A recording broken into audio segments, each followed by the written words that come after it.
In 1066, a single event changed the course of English history forever. A foreign duke with a relentless ambition and an iron will crossed the English Channel and claimed a crown that was never meant to be his. This man was William the Conqueror, one of history's most formidable figures.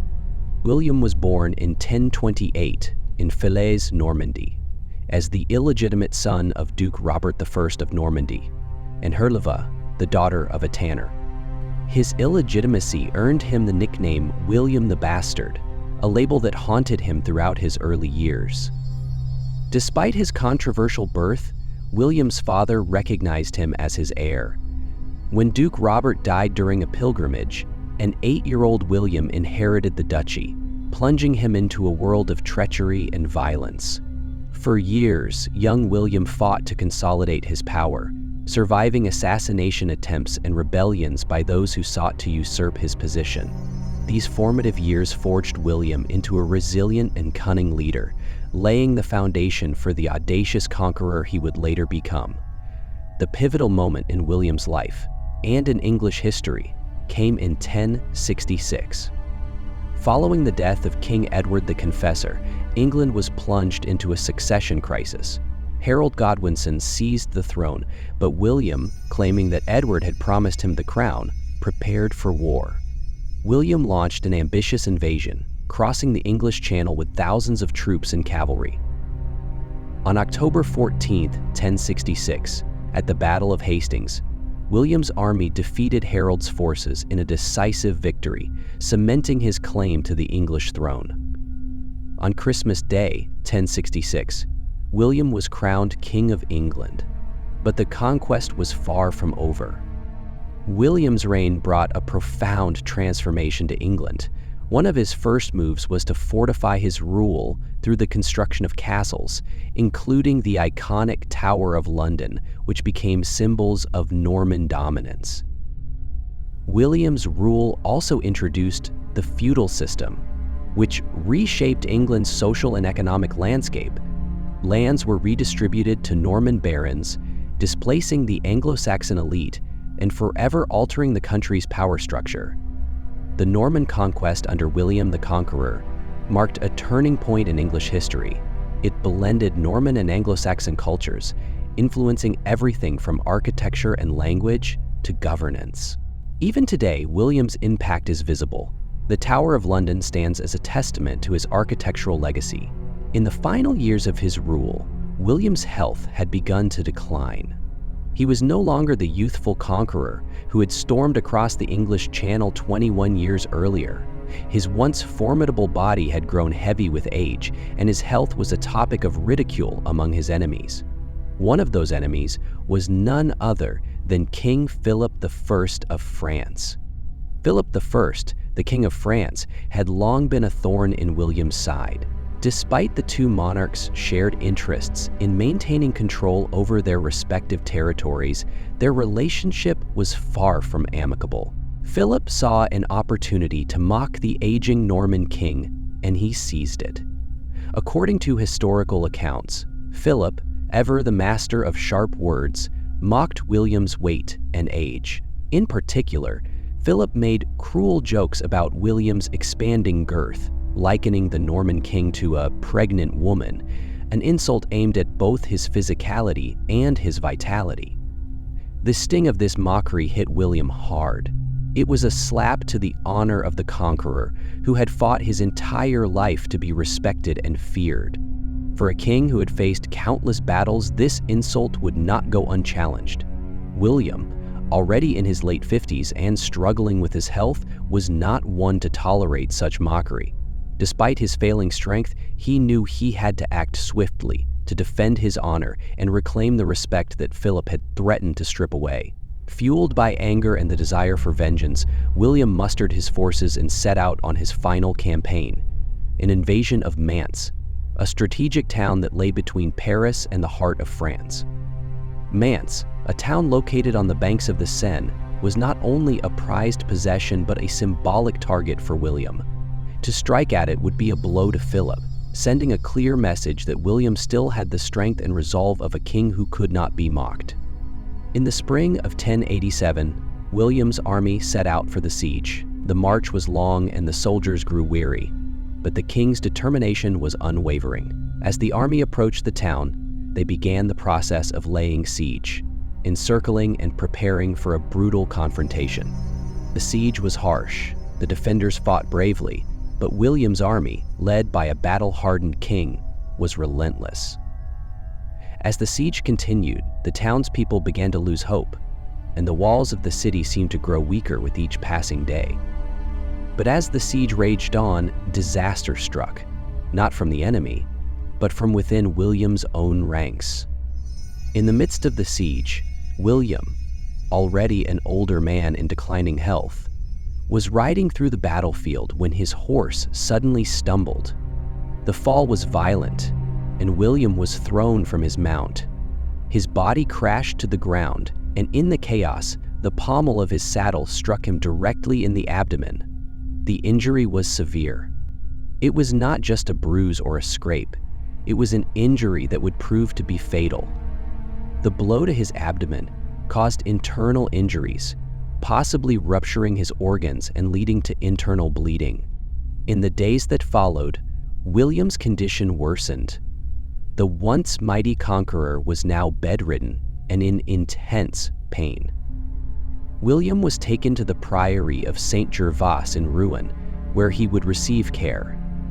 But the damage was done. The king, who had so often commanded armies, stormed castles, and crushed enemies, was now at the mercy of his own body's decline. Upon reaching Rouen, it became clear that William's condition was rapidly deteriorating. The injury he had suffered to his abdomen was severe, possibly rupturing his internal organs, which would have caused internal bleeding.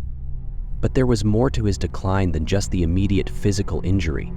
Historians have speculated that William's death was hastened by infection or even sepsis. The wound to his abdomen, exposed to the harsh conditions of battle and the filth of the battlefield, would have been prone to infection. In the absence of modern medicine, such injuries were often fatal. It is likely that his wound became infected, leading to the systemic spread of infection throughout his body. The body's overwhelming response to infection may have played a crucial role in William's slow death. His condition grew worse, and as his body fought off the infection, his strength waned, and he became increasingly weaker. As William lay dying, he turned inward, seeking comfort not in the power that had once defined him, but in the solace of faith. The great conqueror, who had fought bloodily for land and glory, now faced the prospect of eternity. In his final days, William is said to have repented for his sins, perhaps reflecting on the bloodshed he had caused in his rise to power, the many lives he had taken in the conquest of England, the destruction of castles, and the imposition of Norman rule. In an attempt to atone for his past and secure his soul, William made gifts to the church. He donated land and resources, hoping that his acts of charity would ensure his place in the afterlife. These gifts to the church, given at the end of his life, were a reflection of the transformation from warrior to penitent king. Despite his repentance, the king remained unable to avoid the fate that awaited him. As he lay on his deathbed, surrounded by his sons and loyal followers, William's mind turned to the future. What would become of the empire he had built? William the Conqueror had achieved the extraordinary feat of ruling both Normandy and England, but he had always known that his empire would be fragile once he was gone. With his death looming, William made preparations for the division of his vast lands among his sons, ensuring that his legacy would continue, even if only in pieces. William's eldest son, Robert Curthers, was granted the Duchy of Normandy. The second son, William II, Rufus, was given control over England, while his third son, Henry, received a portion of the family wealth, though he was not granted a territory of his own yet. As William lay dying, surrounded by his sons and loyal followers, his health continued to worsen. His fever raged, and his body grew weaker. It was clear that the king, the conqueror of England, and the master of Normandy, was not long for this world. On September 9, 1087, William the Conqueror passed away. His death, brought on by the internal injuries suffered at Mantes, ended an era of remarkable conquest and rule. Though William the Conqueror died in the quietude of a priory far from the battlefield, his death marked the end of a monumental era. The world he left behind was forever changed. England was transformed, Normandy was solidified as a powerful force, and the political landscape of Europe had been irrevocably altered. William's legacy, built on bloodshed and conquest, would echo for centuries, as his sons, though divided and often at odds, carried his name and his ambition into the future. In the days following his death, chaos ensued. As the king's body lay unattended, servants fled from the scene in fear, not of the king's passing, but of losing their precious possessions. With his personal effects up for grabs, the courtiers scrambled to claim their share, leaving the body of their king to decompose in the heat. Without the proper care, the body of the once mighty king began to bloat. The warm summer air sped up the process, creating an unbearable stench as the king's body swelled, his flesh turning a ghastly shade. William's funeral arrangements were supposed to be grand, befitting a ruler of his stature.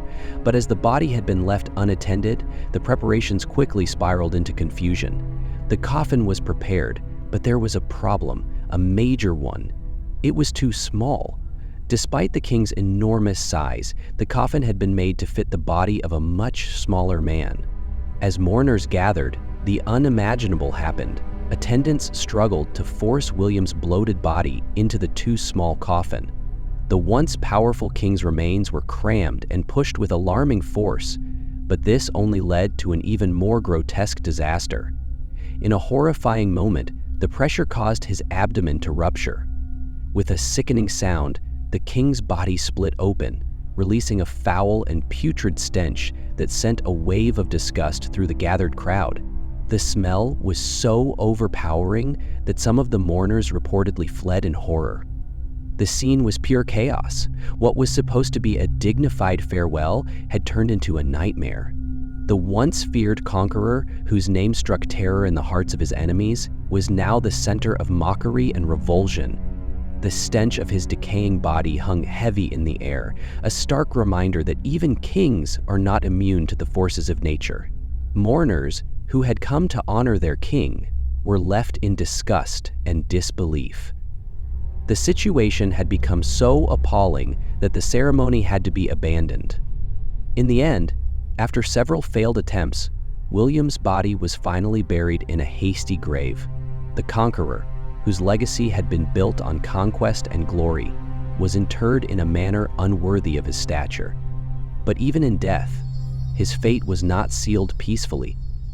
His tomb was said to have sunk over time due to the weight of his bloated corpse, further cementing the tragedy of his final days. William's death stands in stark contrast to his powerful life. It's a reminder that the legacies of even the most influential figures are unpredictable. A ruler whose name is synonymous with conquest and power, reduced to an undignified burial, highlights how time, decay, and circumstance can shape how history remembers us. What do you think? Does William's death change how we should view his reign, or does it only add a new layer to the story of his legacy? Let us know in the comments below.